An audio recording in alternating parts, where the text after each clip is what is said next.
Hello kids, Mr. Agee here, and I'm going to lead you through all three of the workbook assignments that you have for this week.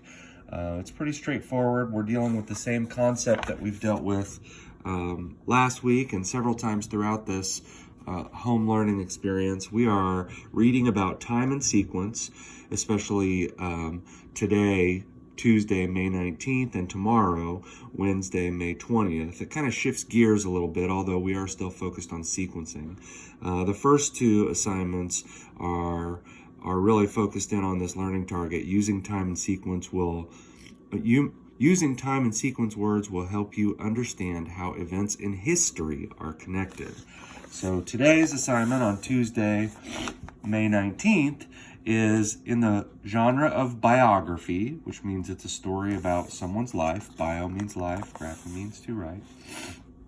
And this one is focused on William Becknell and the Santa Fe Trail by Joy Adams. And so what you're going to do is you're going to read through the passage just like usual, and then they give you some questions for thinking. They give you some other things to do, underline the sentence in this paragraph that supports your choice in part A, so you have to give support from the text, discuss the text, and write a short response. They have these little boxes here. This one is called a close reader habit. So what route did Becknell follow on his second trip to Santa Fe? Number the places where he stopped. The numbers should show the order in which he reached them. So it kind of just gives you a way to concretely decide what happened first, what happened second, what happened third, and you can just have a short little note in the actual text that will help you remember what happened and when. This is still Tuesday here. Tuesday, May 19th, you have a short response writing sample, and they give you a checklist to check your writing. And that's the reading for Tuesday, May 19th. Moving into Wednesday, May 20th, this is a little bit longer assignment. It is Sacagawea's Journey into History by Jeanette Cannon. Now, the history of Sacagawea is debated, and there are many different voices and experts who have opinions about the story that we know about Sacagawea. So just because you're reading one sample of a biography of Sacagawea's life, if you're interested in knowing more perspectives, there's plenty of reading out there about what happened with Sacagawea in history and the importance of her.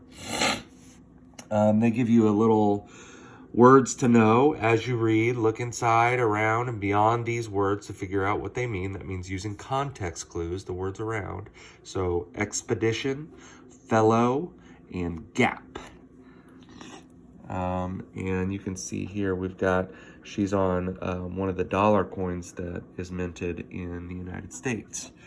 But essentially, we've got the same drill here. We read the passage, and you can see there are many dates, and they mention her age. So those are sequence clue words. And it's kind of a long passage here. So we've got we've got a photo, we've got a stamp. Make sure you're reading the captions for the pictures. We've got a timeline. So it starts in the year 1788 when Sacagawea was born and goes all the way down to 1811. And so that will be sequencing information and very tidy in numerical order.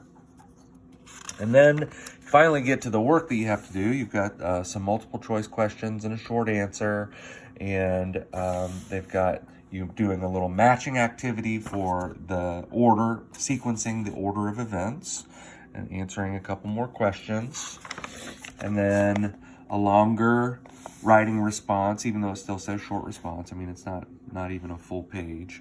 And they kind of wrap up the learning target at the end of this Sacagawea section here. Remember, the learning target is using time and sequence words will help you understand how events in history are connected.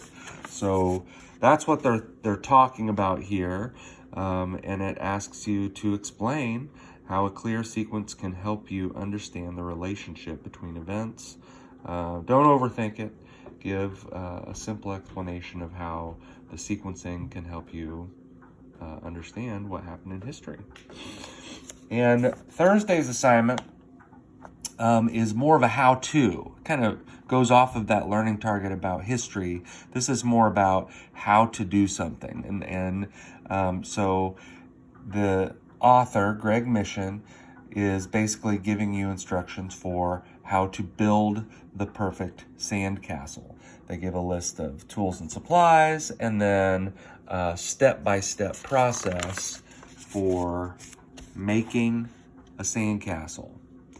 And then they give questions about it. So it's still related to sequencing, but it's not a historical text. And more multiple choice questions, and then they give you this little flow chart to work through, basically where you put the steps into order using these the steps that they give you in the box. And that will do it for the week. I hope that you have a great week, and if you have extra time, make sure you're digging into a good book. If you're interested, check out the fantastic Mr. Fox read-alouds that I've posted to the Clever page.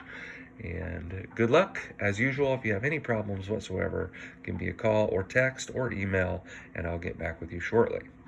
Thank you. I miss you, and do your best.